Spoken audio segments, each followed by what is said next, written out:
பெருமதிப்பிற்குரிய அண்ணன் தேனிசை தென்றல் தேவா அவர்களே, திரைக்கதை மன்னன் அண்ணன் பாக்கியராஜ் அவர்களே, ஒட்டுமொத்த அவையையும்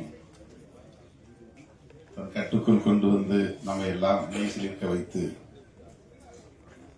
கவலைகளை எல்லாம் மறக்க வைக்கக்கூடிய வகையிலே வழக்கம் போல உரையாற்றி அமர்ந்திருக்கிற நகைச்சுவை தென்றல் அண்ணன் லியோனி அவர்களே,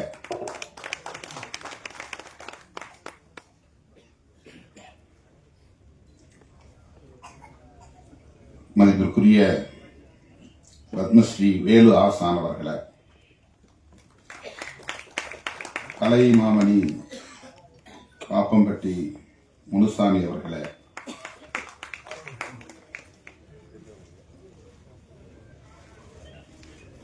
தேனிசை தென்றல் அவர்களின் இசை வாரிசு அன்பு இளவல் ஸ்ரீகாந்த் தேவா அவர்களே,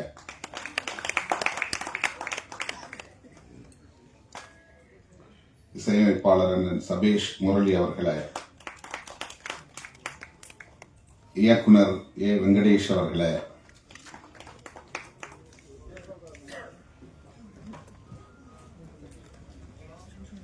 திரு அன்புச்செல்வன் அவர்களே, இத்திரைப்படத்தின் நாயகன் தம்பி சிவா அவர்களே, இணை நாயகர் ஆரியன் அவர்களே, நாயகி காயத்ரி அவர்களே, திரைப்படத்தின் இயக்குனர் விஜய் சுகுமாரன் அவர்களே, தயாரிப்பாளர் முரளி அவர்களே, இந்த கதையை எழுதியிருக்கிற சுபா அவர்களே, சுரேஷ் ராம் அவர்களே மற்றும் மேடையில் அமர்ந்திருக்கிற பேராளுமைகளே, கலைஞர்களே, தமிழ் சொந்தங்களே, உங்கள் அனைவருக்கும் என்னுடைய பணிவார்ந்த வணக்கத்தை தெரிவித்துக் கொள்கிறேன். மாண்புமிகு பறை இசை வெளியீட்டு விழா என்பதை விட மாண்புமிகு பறை தமிழர் பண்பாட்டு கூடல் என்று சொல்லக்கூடிய வகையில் ஒரு இனத்தின் பண்பாடு குறித்து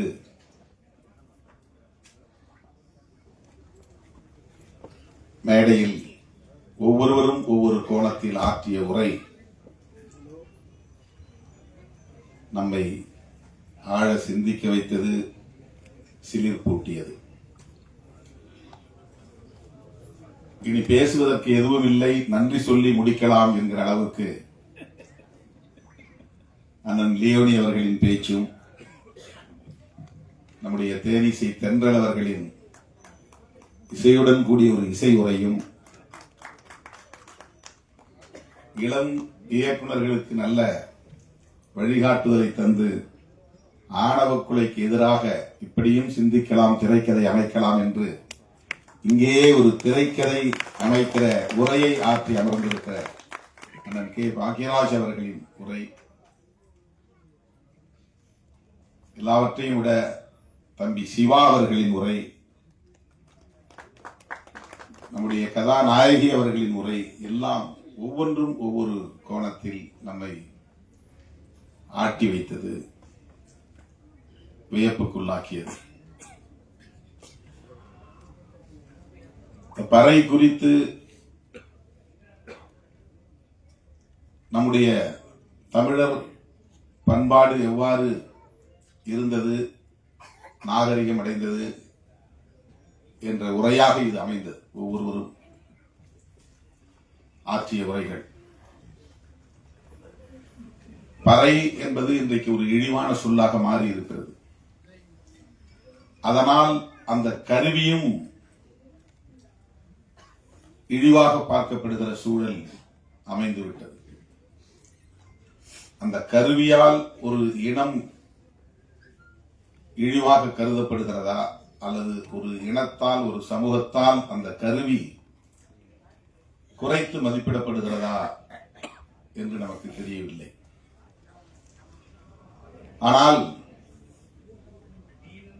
இது ஆதி சிவன் அடித்த பறை என்று கவிஞர் சிநேகன் அவர்களின் வரிகளில் அண்ணன் தேனிசை தென்றல் அவர்கள் அமைத்திருக்கிற இந்த பாடல் நம் கவனத்தை ஈர்த்தது. சங்கர்பச்சான் அவர்களின் படத்திலே பறை பறை பறை என்று ஒரு பாடல் ராகவா லாரன்ஸ் அவர்கள் நடித்திருப்பார். அது தமிழகத்தில் ஒரு பெரிய தாக்கத்தை ஏற்படுத்தியது. அதன் பிறகு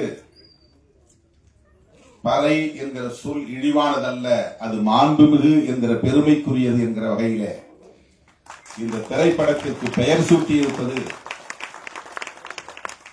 ஒரு துணிச்சலான செயல், போற்றுதலுக்குரிய செயல். இந்த பெயர் சூட்டியதற்கே விருது கொடுக்கலாம், தனியே ஒரு பாராட்டு விழாவை நடத்தலாம். இயக்குனரின் துணிச்சலை, கதை எழுதியவர்களின் துணிச்சலை நான் மனமாற பாராட்டுகிறேன், வாழ்த்துகிறேன்.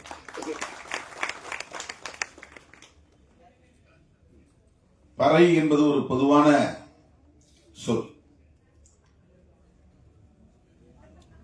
அனைத்து இசைக்கும், இசை கருவிகளுக்கும் மூலம். அதிலிருந்துதான் இசைக்கருவிகளின் வடிவங்கள் மாறி மாறி வெவ்வேறு பெயர்களை பெற்றிருக்கின்றன. ஒரு சமூக ஆய்வாளர் சொன்னார், பறை என்கிற அடையாளம் கொண்ட ஒரு சமூக பிரிவில் இருந்துதான் அனைத்து சமூக பிரிவுகளும் உருவாகின என்று அவர் ஆய்வில் சொல்லுகிறார். வெவ்வேறு பெயர்களை தாங்கி மாறி மாறி போகிறார்கள் என்று. ஒட்டுமொத்த இந்த சமூகத்தின் மூல சமூகம்தான் பறை என்கிற பெயரில் அழைக்கப்படுகிற சமூகம். இது ஒரு சமூக ஆய்வாளரின் கருத்து. இன்னும் சொல்ல போனால் மறைந்த தமிழரசன் அவர்களின் கருத்து, தமிழ்நாடு விடுதலைப்படையை நிறுவிய தமிழரசன் அவர்களின் கருத்து. வெவ்வேறு பெயர்களில் வெவ்வேறு சமூகங்கள் அழைக்கப்பட்டாலும் மனித குலத்தின் பாரம்பரிய வரலாற்றில் பார்க்கிற போது ஒரு குலத்தில் இருந்துதான் எல்லா குலமும் என்கிற போது தமிழ் சமூகத்தில் அந்த மூல சமூகம் ஆதி குலம் பறையர் குலம்தான் என்று அந்த வல்லுநர்கள் பதிவு செய்கிறார்கள். பறை அடித்ததனால் பறையன் என்று பலரும் கருதுகிறார்கள். அப்படி இருக்க வாய்ப்பே இல்லை. இன்றைக்கு நீங்கள் ஒரு கிராமத்திற்கு போனால், பறையர் குடியிருப்புக்கு போனால் 200 குடும்பங்கள் 300 குடும்பங்கள் இருக்கிறார்கள் என்றால் அந்த 300 குடும்பங்களை சார்ந்தவர்களும் பறை அடிப்பதில்லை. அவர்களுக்கு பறை பற்றி தொடர்பும் இருப்பதில்லை. அந்த கிராமத்தில் சிலர்தான், விரல் விட்டு எண்ணக்கூடிய சிலர்தான் பறையடிக்கிற ஒரு வழக்கத்தை வைத்திருப்பார்கள். எல்லா மக்களும் விவசாயத்தை செய்யக்கூடியவர்கள் தான். அவர்களுக்கு ஏரோட்ட தெரியும், நடவு நட தெரியும், அறுப்பு அறுக்க தெரியும், தாள் அடிக்க தெரியும். விவசாய பெருங்குடி மக்கள் தான். அந்த விவசாய பெருங்குடி மக்களை ஒட்டுமொத்தமாக பறையர் என்ற பெயரில் அழைத்து இழிவுபடுத்தி இருப்பதற்கு என்ன காரணமாக இருக்க முடியும்? இது குறித்து பலர் ஆய்வு செய்திருக்கிறார்கள். அதற்கு ஒரே காரணம்தான், இது மூல சமூகம், ஆதி சமூகம். அதிலிருந்து தோன்றுகிற ஒவ்வொரு புதிய சமூகமும் அதிலிருந்து தன்னை தனிமைப்படுத்தி, அந்நியப்படுத்தி, பிரிவுபடுத்தி காட்டிக் கொள்வதற்காக அந்த ஆதி சமூகத்தை இழிவுபடுத்துவதை ஒரு பண்பாடாக இங்கே வளர்த்திருக்கிறார்கள். அப்போதுதான் நாங்கள் அவர்களை விட மேலானவர்கள் என்று சொல்லுகிற அந்த நிலை வளர்ந்திருக்கிறது. இது சமூக ஆய்வாளர்களின் கருத்து. பறை என்பதிலிருந்து பறையன் என்கிற ஒரு சமூகம் உருவாகி இருக்க வாய்ப்பே இல்லை. இது குறித்து பலரும் இப்போது ஆய்வு செய்திருக்கிறார்கள். பரம்பரை என்கிற சொல்லில் வருகிற பறை, இந்த பா ரை அது இடையினரை எரள வரள இடையினம் என்கிற இப்படி கொம்பு போட்டு கீழே இருக்கிற ரை பறை. இந்த வல்லின ரை அல்ல, கசட தபர என்கிற எழுத்துக்களில் வருகிற வல்லின ரை இந்த இசைக்கருவியை குறிக்கும். அந்த பறையன் என்கிற சொல்லில் இருக்கிற எழுத்து இடையின ரகரத்தில் வருகிற ரை என்கிற சொல்லை குறிக்கும், எழுத்தை குறிக்கும். ஏனென்றால் அதற்கு ஒரு விளக்கம் தருகிறார்கள். பரன் பறை இது இரண்டும் தாய் தந்தை என்று சொல்லுகிற சொல்லோடு வருகிற 7வது தலைமுறையின் பெயர். இந்த தலைமுறை நாம், நமக்கு முந்தைய தலைமுறை தந்தை தாய், அந்த தந்தை தாய்க்கு முந்தைய தலைமுறை பாட்டன் பாட்டி, அந்த பாட்டன் பாட்டியின் தந்தை தாய் பூட்டன் பூட்டி, அந்த பூட்டன் பூட்டியின் தந்தை தாய் ஓட்டன் ஓட்டி, அந்த ஓட்டன் ஓட்டியின் தந்தை தாய் பரன் பறை. இது 7வது தலைமுறை. ஆதிக்குடி. அந்த பரனுக்கும் பறைக்கும் பிறந்தவர்கள் சேயோன் சேயோல், சேயோனுக்கும் சேயோலுக்கும் பிறந்தவள் ஓட்டன் ஓட்டி, ஓட்டனுக்கும் ஓட்டிக்கும் பிறந்தவர்கள் பூட்டன் பூட்டி, பூட்டனுக்கும் பூட்டிக்கும் பிறந்தவர்கள் பாட்டன் பாட்டி, பாட்டனுக்கும் பாட்டிக்கும் பிறந்தவர்கள் தந்தை தாய். இன்றைக்கு நாம் இது 7 தலைமுறை குறிக்கிற ஒரு சொல்லாடல் தமிழிலே உண்டு. அந்த பறையை குறிக்கிற சொல்தான் பறையன் என்கிற பெயராக மாறி இருக்குமே தவிர பறை அடிப்பதனால் இவன் பறையன் என்று ஆகியிருக்க வாய்ப்பே கிடையாது. ஆனால் சமூகத்தால் ஒடுக்கப்பட்டு, அதிகாரம் பறிக்கப்பட்டு, நிலம் பறிக்கப்பட்டு, ஆயுதம் பறிக்கப்பட்டு, எல்லா வகையிலும் ஒடுக்கப்பட்டு அவன் மேலெழ முடியாத அளவுக்கு வீழ்த்தப்பட்ட ஒருவனை பறையன் என்று அழைத்து, அதனால் அவன் பயன்படுத்திய கருவியையும் இழிவாக பார்க்கிற ஒரு நிலை, அவன் பயன்படுத்திய பொருள் என்பதனால் இழிவாக பார்க்கிற நிலை, அவன் பேசுகிற தமிழ் என்பதனாலேயே இன்னும் தூய தமிழ் சொல்லை பேசக்கூடியவனாக இருக்கிற காரணத்தினாலேயே தமிழ் பேசுவதை அவமானமாக கருதுகிற புதிய தலைமுறை வளர்ந்திருக்கிறது. சாதம் சொன்னாதான் மரியாதை, சோறுன்னு சொன்னா அது சேரியில பேசுற பாஷை. சோறு திங்கிறேன்னு சொன்னா அது சேரி பையன் மாதிரி பேசுறேன். சேரி என்பது சேர்ந்து வாழும் இடம். பார்ப்பனர்கள் சேர்ந்து வாழுகிற இடம் பார்ப்பன சேரி, அது நடைமுறையிலே இருந்திருக்கிறது.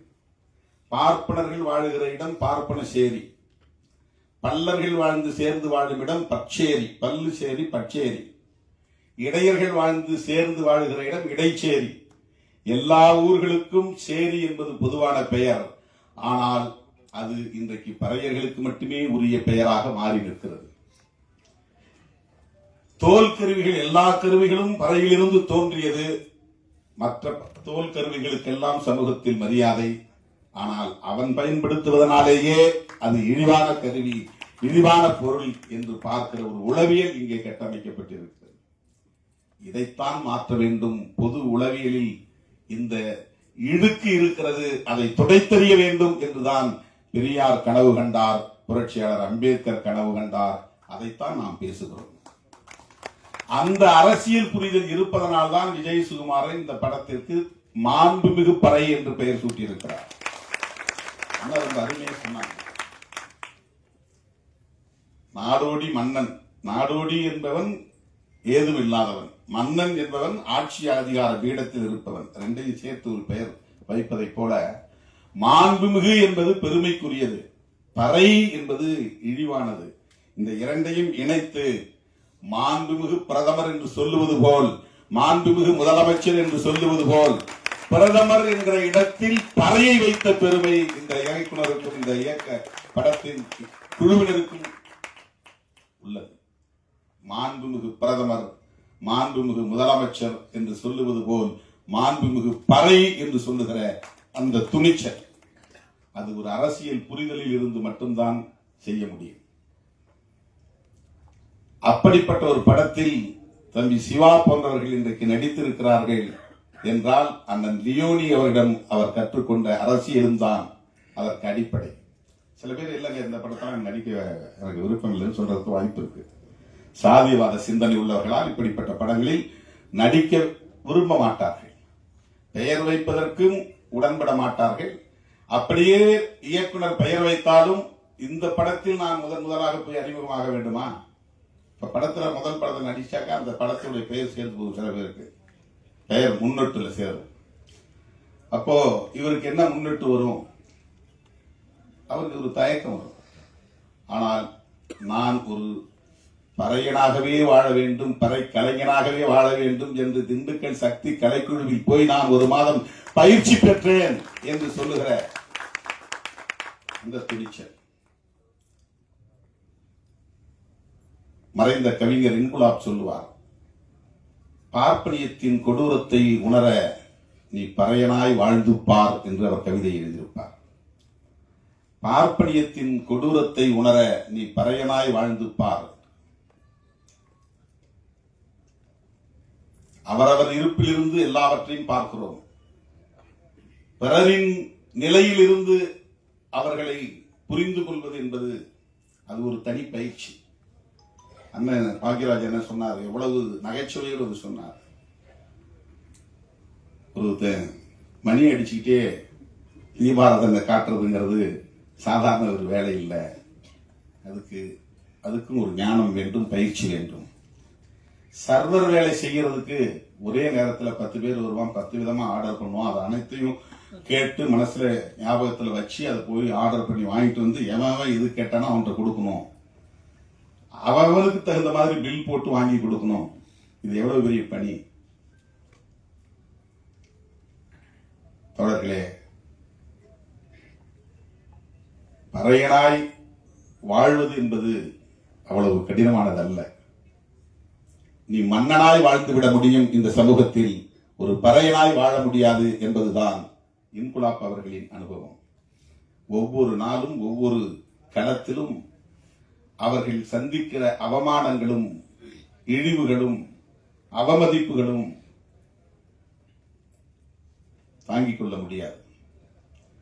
திரைப்பட வாய்ப்பு கேட்டு வந்தேன், என்னால் முடியாது என்று என்னை வீட்டுக்கு அனுப்புகிற போது அந்த வீட்டுக்கு போறது எனக்கு பெரிய அவமானமா இருக்கு, திரும்ப போறது. ஆனால் நான் அங்கேயே வேலை செய்வேன்.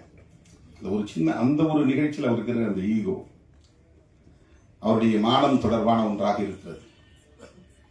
திரைப்படத்தில் வாய்ப்பு கிடைக்கும், நான் திரும்ப போனா ஊர்ல இருக்கிற என்ன நினைப்பான், அது எவ்வளவு பெரிய காயத்தை மனசுல ஏற்படுத்தும். எப்படி நம்ம தலையிலிருந்து வாழ முடியும், மற்ற இளைஞர்களோட எப்படி அங்க நடமாட முடியும், அது பெரிய தலைக்குனிவை தரும் அப்படின்னு நினைக்கிறார்.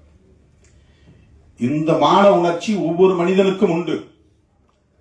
ஆனால் அத்தனை இடங்களிலும் அவன் காலடி வைக்கிற அத்தனை இடங்களிலும் அவனுக்கு இழிவும் அவமதிப்பும் இருக்குமே. ஆனால் அவன் உள்ளம் எந்த அளவுக்கு ஒவ்வொரு நாளும் காயப்படும் என்பதை உணராமல் பலர் பேசுகிறார்கள் என்பதனால்தான் இன்குலாப் சொன்னார், நீ பார்ப்பனியத்தின் கொடுமையை உணர வேண்டுமானால் பறையனாய் வாழ்ந்துப்பார் என்று சொன்னார்.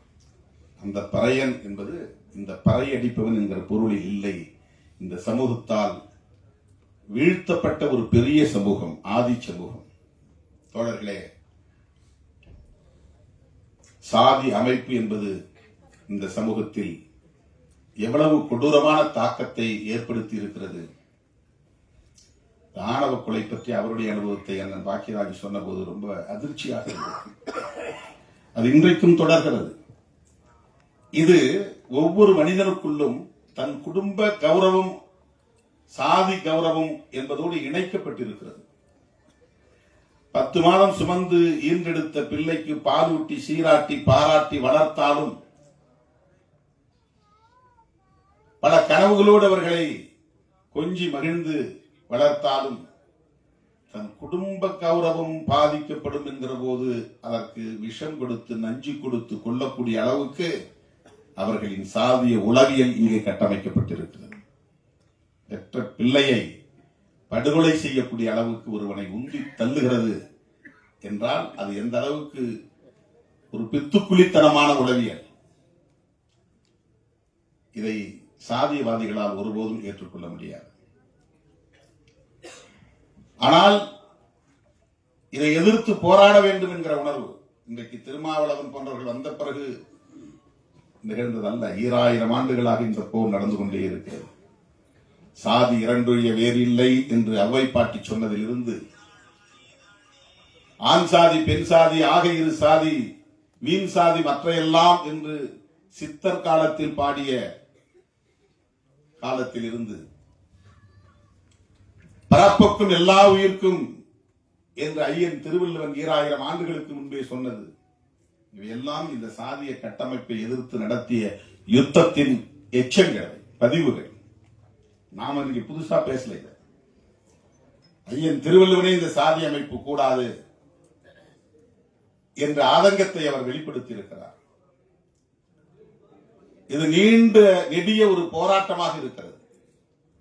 அந்த போராட்டத்தை வெவ்வேறு வடிவங்களில் இன்றைக்கு நாம் மைய நீரோட்டத்தில் இணைக்கிற முயற்சி.